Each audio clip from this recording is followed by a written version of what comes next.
For example, let's say if you want to say le, that's easy.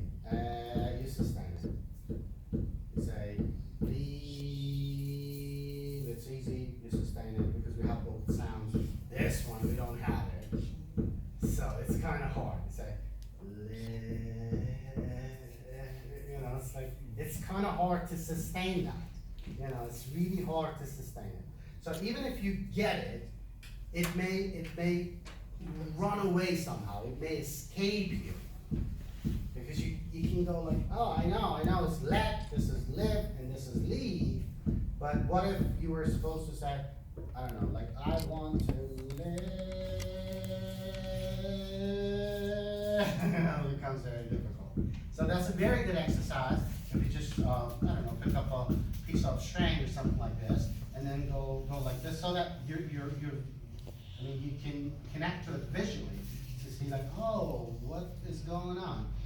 When you do this, you're in fact tuning up your instrument. You're tuning it up, you go like, oh, okay, now I'm safe. After you've tuned it up, now you can make it localized. For example, let's just say we have a Farsi word and the English word. They're not the same because this is man, but this is not man, it's man. There's a little bit of here, and then you hear ah. So I say man, but here I say man.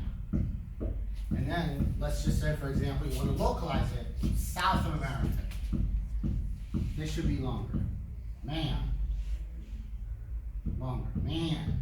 Yeah. Oh, it sounds like, a southerner from America. The same thing holds true with other sounds, like you just turn it this way a little bit, that way a little bit. For example, in Farsi, this word, how do we pronounce this? How do people from Gilan pronounce this? Anybody from the north? Yeah, okay. How do they pronounce it? Tehran. Tehran, right? Mumbai, Tehran. It's different. It looks the same, but the angle is not.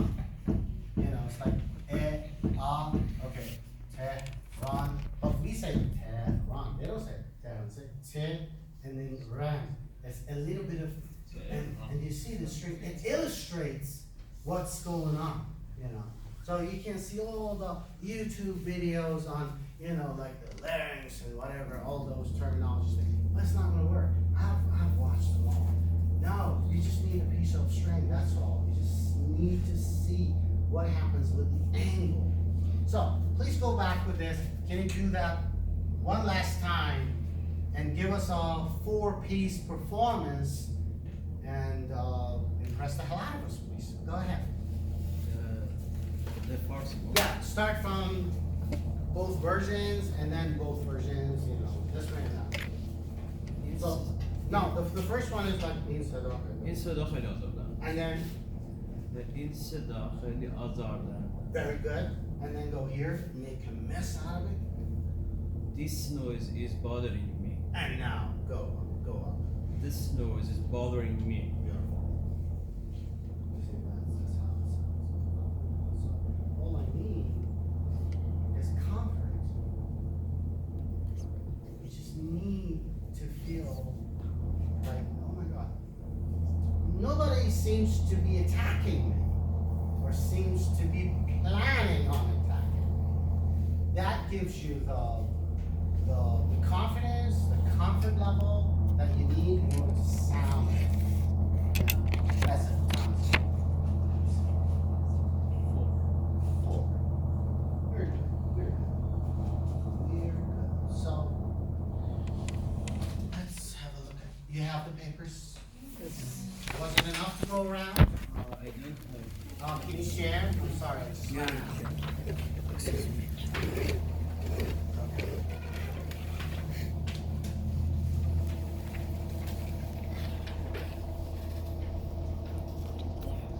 Super, it's okay.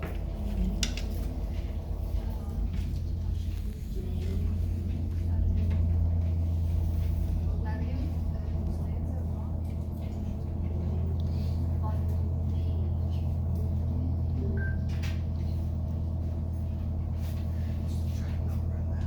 Come on.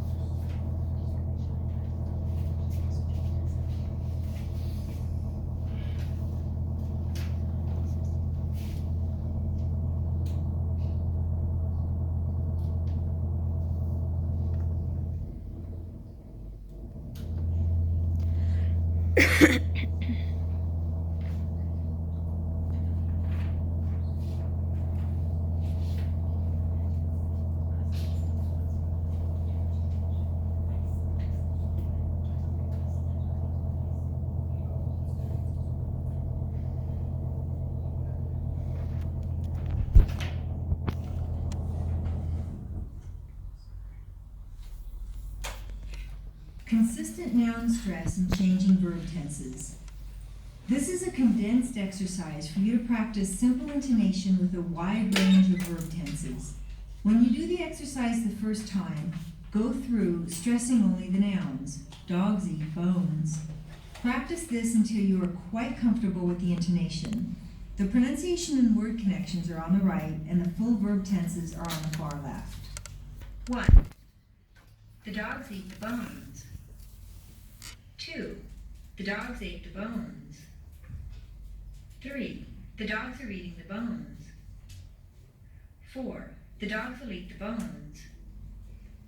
5. The dogs that eat the bones. 6. The dogs that have eaten the bones. 7. The dogs that have eaten the bones. 8. The dogs have eaten the bones. 9. The dogs had eaten the bones. 10. The dogs that have eaten the bones. 11. The dogs ought to eat the bones. 12. The dogs should eat the bones. 13. The dogs shouldn't eat the bones. 14. The dogs should have eaten the bones. 15. The dogs shouldn't have eaten the bones. 16. The dogs could eat the bones. 17. The dogs couldn't eat the bones. 18. The dogs could have eaten the bones. 19. The dogs couldn't have eaten the bones. 20. The dogs might eat the bones. 21. The dogs might have eaten the bones. 22. The dogs must eat the bones. 23. The dogs must have eaten the bones. 24. The dogs can eat the bones. 25. The dogs can't eat the bones. All right. Exercise 9 dash. It will definitely end up here. Just as easy as that. And if you're a teacher, please don't do that to your learners. It's really unfair. It's really unfair to make your students do workbooks because you're damaging their English. You know, it's like, do not destroy it. That's a very unfair game to play. You know, the other unfair game is like, oh, go write something about pollution. Bring it over here. I'll tell you what is correct and what's not. It's like shooting somebody in the leg and calling an ambulance. How did you do that? Oh, I called an ambulance. I corrected his paper. Yeah, but you shot him. You made him make mistakes. Now you're fixing it.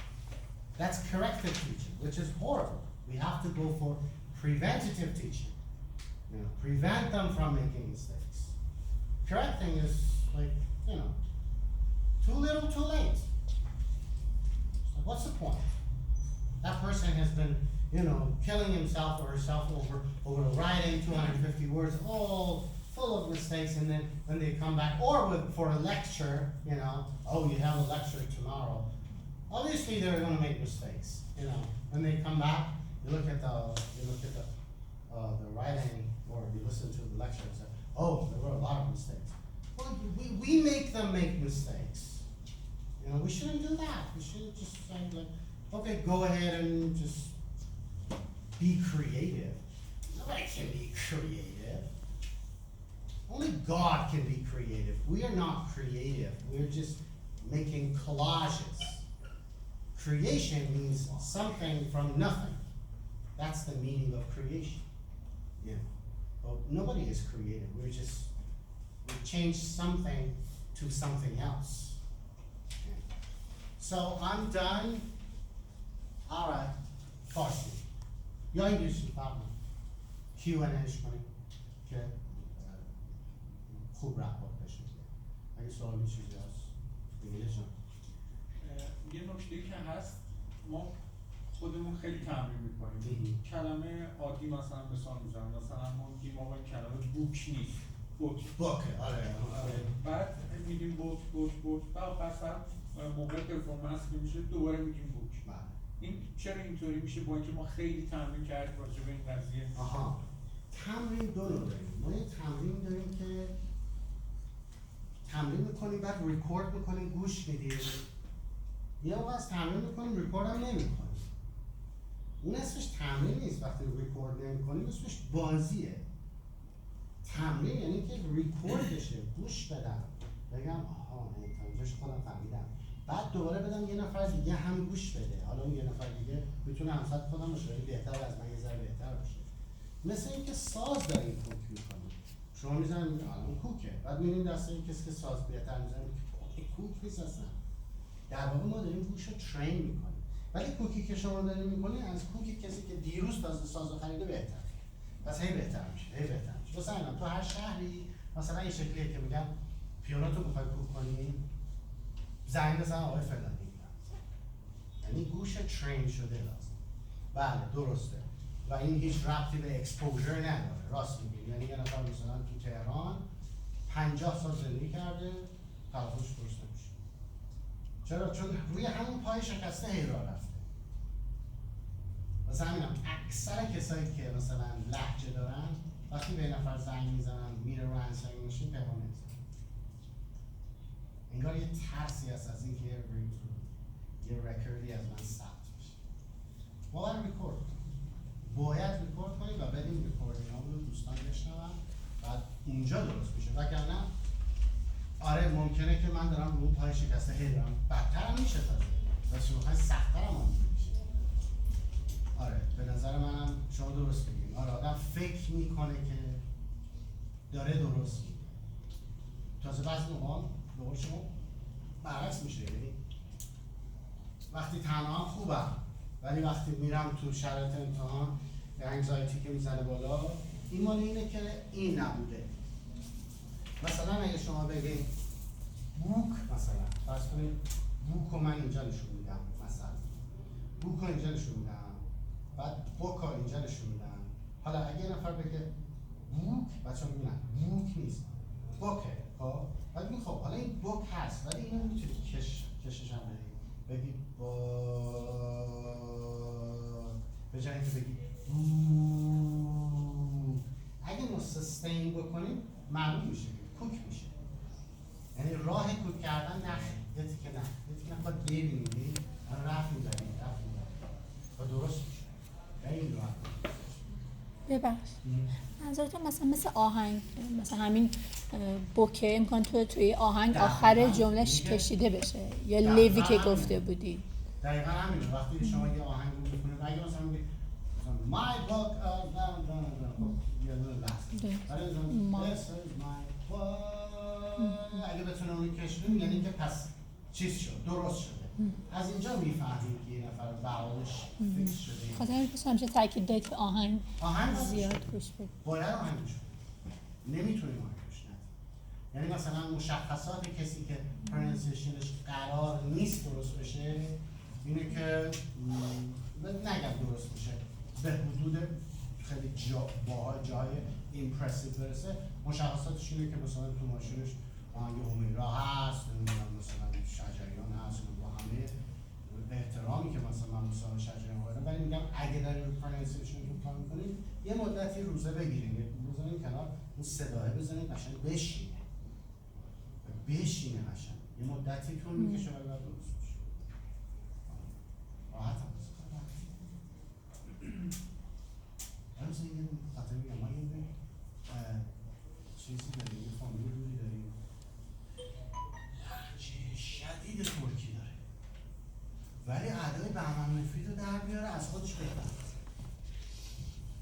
فاصله گذاری است. یعنی داره میگه ببین من هویتم سر جاشه، دارم ادای برنامه میگیرم. معنیش اینه که اگه قشنگ مثلا سر کارش بیفته مثلا به جنوب شهر مجبور باشه مثلا لاتی حرف بزنه اینا میتونه، ولی اون چیزی که باعث میشه نکنه مسئله هویت. مسئله پرونانسیشن عموماً باید تو 24 ساعت تا 48 ساعت حل بشه. زمان بر نیست. یه جولتی لازمه، یه ویک آپ کالی لازمه.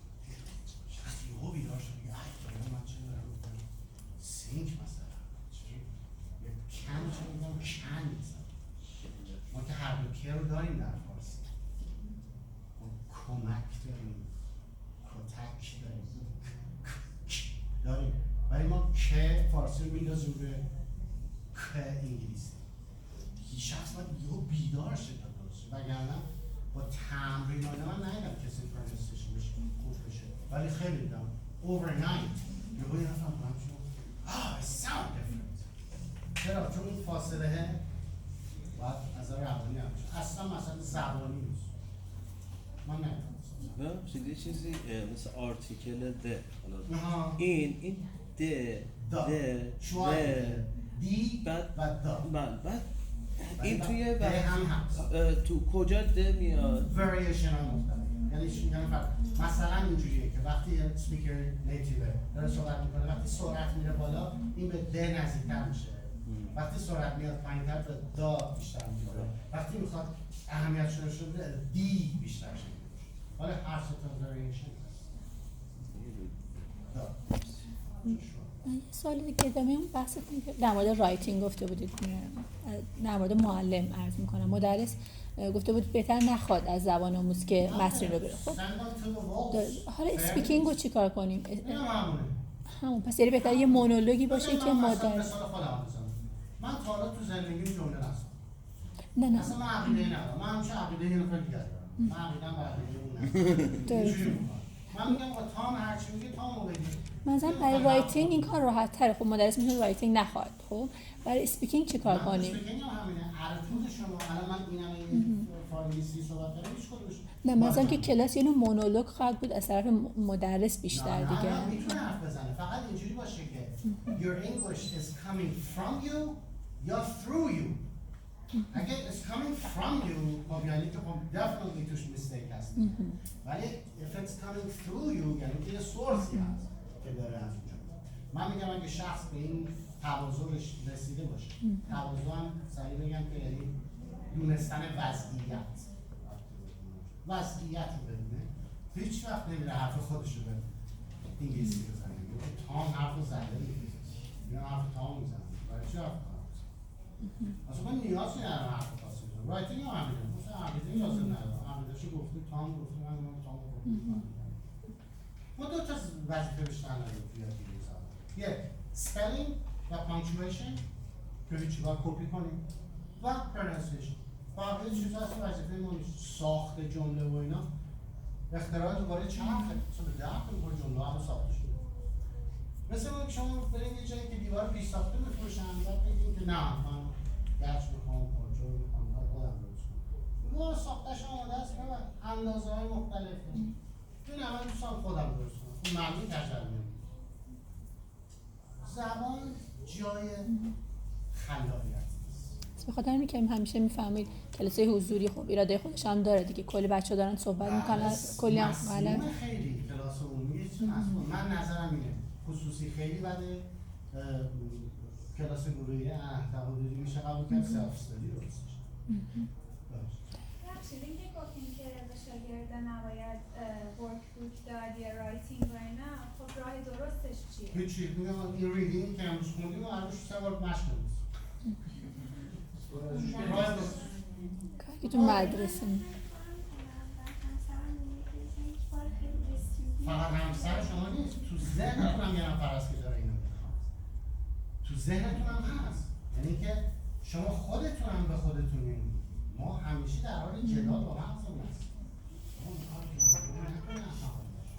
چرا باید همه باشه در حالی که درسته؟ خب فارسی هم همینطور سواد فارسی هم همینجور تو مدرسه یادیه. اصلا فقط کپی اون می‌کردیم. موقعی که رفتیم مدرسه زبان تشکیل شده بوده، ما رفتیم مدرسه سواد. بازم فقط مشق می‌نوشتیم، رو نویسی می‌کردیم. خیلی راحت. ما دو تا چیز داریم دیگه، پانکچویشن، اسپلینگ و پرونانسیشن. چیز دیگه ای نداره، بقیه‌اش آماده است. خودش میاد بیرون اصلا. ببخشید هم خودش میاد بیرون اینطوری نیست مثلا. چرا؟ شما که دست میادن نفاق میاد بیرون.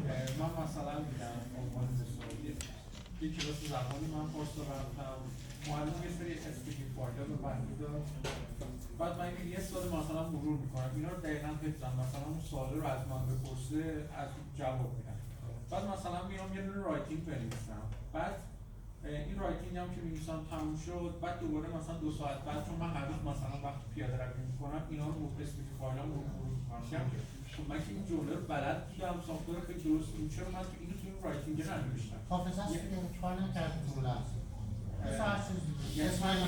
قسمت کلاژه رو نمیتونم انجام بدم. چرا؟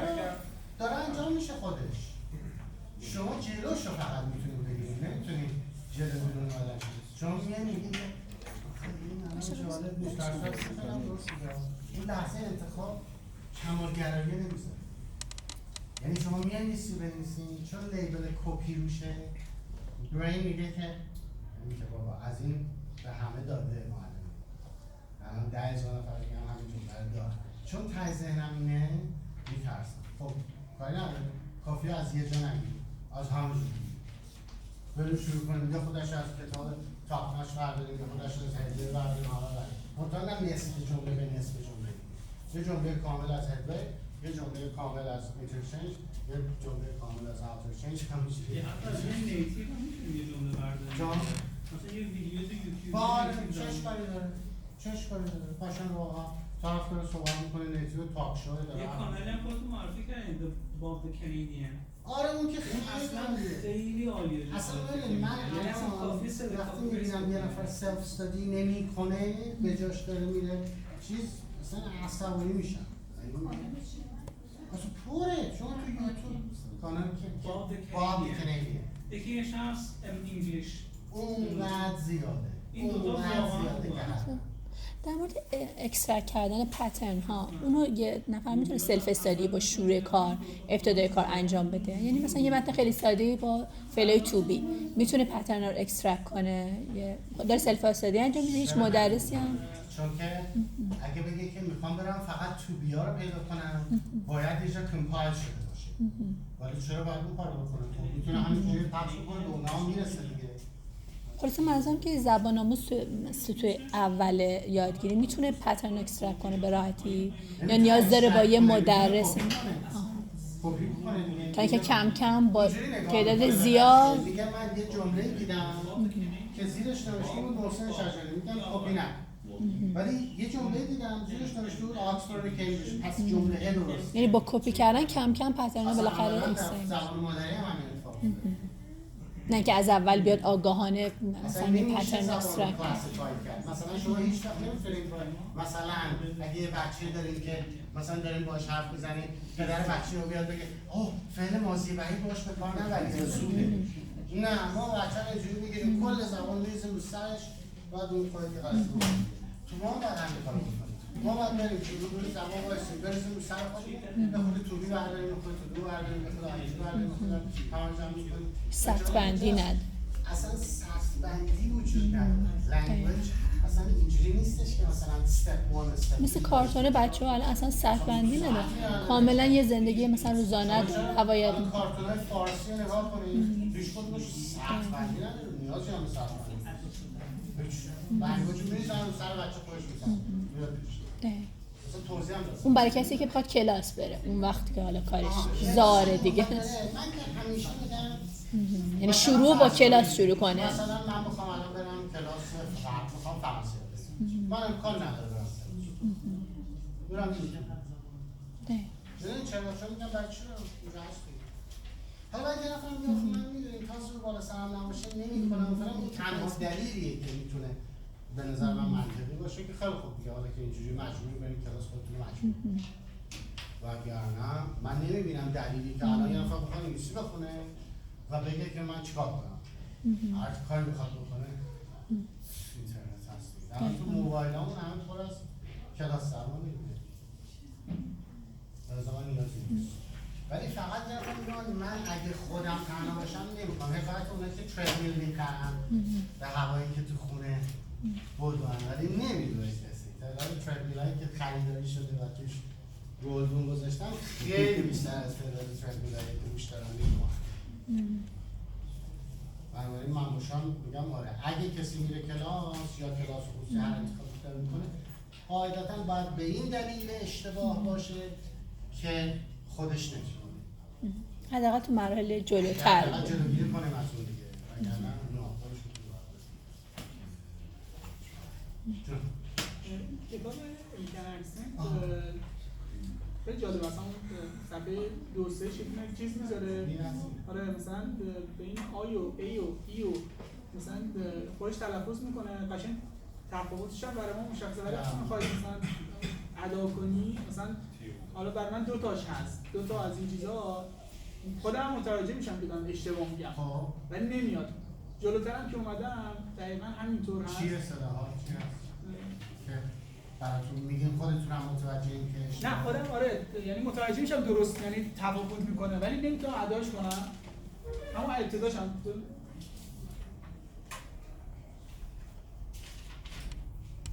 مثلا بین مثلا این 2 تا این صفحه است مثلا بین این 2-3 تا خب دورش آروم کنیم دورش هم نه متوجه میشم تفاوتشون چیه وقتی میخوام مثلا بگم صداتون رو ضبط میکنیم نه یعنی ضبط کنیم میفهمیم که این وری رفتیم یا اون وری رفتیم ولی بازم درک اینجوریه حتما دیگه ببینید شما میگین من از خودم عکس زبانم رو گرفتم میگم اون اینجاست ولی من اینجام یا اینکه اون اینجاست من اینجام تا جهتش رو پیدا نکنیم که مثل ساز دیگه شما وقتی کوک میکنید از روی نوت یا به نوت نمیرسید یا از روی نوت رد میشید شما الان دارین میگین من نمیدونم که رد میشین ازش که این مستلزمینی که ریپورت کرده باشین بگین آها اون میگه دین من میگم مثلا دین مثلا تصوری که خودم دارم میگم از فرم خاص دهانی استفاده میکنه از پنجره اینو نمیتونم متوجه بشم چون صدایی که یه فیزیولوژی آدم‌ها اونقدر با هم فرق میکنه که این من درس‌ها رو هرچی رفتم دنبالش دیدم میک سنس نمیکنه یه نفر میگه فکش جلوتره که عقب‌تر تو نیاز نیست مهم ریزالت یعنی فرق به نظر من ضبط کنیم میفهمیم که رفتیم اون برای نوت یا نرسیدیم ضبط کردن اونو میفهمیم بعد میدونیم کمش کنیم ولی الان میگه نمیدونم پیشنهاد کلی تو برای خوندن این کتاب چه شیوه خاصی داره؟ تمام اون نمیشه کتاب که اومد بیرون من گفتم ما شغلمون رو عوض کنیم اون دیگه تمام شد ولی ریش که نرفت